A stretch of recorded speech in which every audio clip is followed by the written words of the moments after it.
ஏற்கனவே அவங்க சொல்லியிருந்தாங்க 9:30க்கு விழாவானது துவங்கிவிடும் அப்படின்னு சொல்லப்பட்டிருந்தது. ஆனால் நேரம் 10 மணி ஆகிவிட்டது. மாணவர்களும் பெற்றோர்களும் கூட அரங்கத்திற்கு வந்து விட்டார்கள். நடிகர் விஜய் எப்பொழுது அங்கு வருவார் என எதிர்பார்க்கப்படுகிறது? அது குறித்தான விவரங்கள் இருக்கிறதா? தற்போது இந்த நிகழ்ச்சியை பொறுத்த வரைக்கும் விஜய் கல்வி விருது விழா நிகழ்ச்சியில் விஜய் 10 மணிக்கு முன்னதாகவே இங்கு வந்திருக்க வேண்டிய வந்து விடுவார் என்று ஏற்கனவே அறிவிக்கப்பட்டிருந்தது. ஏனென்றால் 10 மணிக்கு ராகு காலம் தொடங்குவதன் காரணமாக அதற்கு முன்பு நிகழ்ச்சியை தொடங்க வேண்டும் என்பதற்காகத்தான் இத்தனை ஏற்பாடுகளும் செய்திருந்தது. ஆனால் தற்போது 10 மணியை கடந்து விட்ட நிலையும் கூட இன்னும் விஜய் வரவில்லை. இங்கே நிகழ்ச்சி ஏற்பாட்டாளர்களிடம் கேட்கும் போது அவர் வந்து கொண்டே இருக்கிறார், தற்போது வந்து விடுவார் என்றுதான் கூறுகின்றனர்.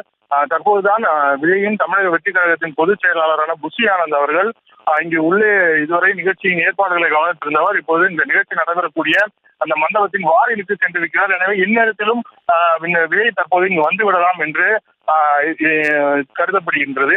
அது மட்டுமல்லாமல் ஏற்கனவே இங்கு வந்து விட்டார், உள்ளேதான் இருக்கிறார் என்ற தகவலும் வெளியாகி இருந்தது.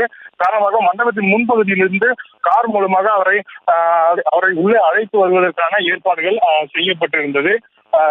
இதன் காரணமாகத்தான் ஏற்கனவே விஜய் வந்து விட்டார் என்பதனால் இதன் பிறகு 10 மணிக்கு அந்த ராகு காலம் என்ற ஒரு கணக்கு இருக்காது என்றும் எதிர்பார்க்கப்பட்டது. ஆனால் விஜய் இதுவரையிலும் இங்கு இந்த நிகழ்ச்சிக்கு வரவில்லை. தற்போது அவர் வந்து விட்டார் என்று கூறப்படுகிறது.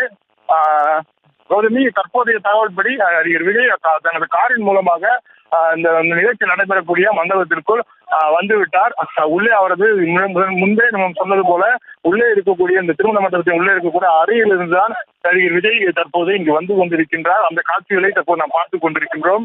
நடிகர் விஜய் அவர்களது காரானது தற்போது அந்த நிகழ்ச்சி நடைபெறக்கூடிய அந்த அரங்கத்திற்கு உள்ளாக வந்து கொண்டே இருக்கின்றது. அந்த காட்சியை தற்போது நாம் பார்த்துக் கொண்டிருக்கின்றோம். இங்க இருக்கக்கூடிய கூடியிருப்பவர்கள் இங்கே குவிந்திருக்கக்கூடிய அந்த நிகழ்ச்சியெல்லாம் அனைவரும் இங்கு மிகப்பெரிய ஒரு கரகோஷங்கள் எழுப்புவது மட்டுமில்லாமல் மிகப்பெரிய அளவில் விஜய்க்கு வரவேற்பும் அளித்து வருகின்றன. அந்த காட்சியைத்தான் தற்போது நாம் பார்த்துக் கொண்டிருக்கின்றோம். வெள்ளை சட்டையில் நிகழ்ச்சியும் போது கலந்து கொண்டிருக்கின்றார். கூடியிருக்கக்கூடிய அனைவரும் அதில் விஜய்க்கு கையெழுத்து தலைவாசலை வாங்கிட்டு யோசனை அந்த காட்சியையும் நாம் பார்த்துக் கொண்டிருக்கின்றோம். செய்திகளை உடனுக்குடனும் துல்லியமாகவும் தெரிந்து கொள்ள சப்ஸ்கிரைப் பண்ணுங்க.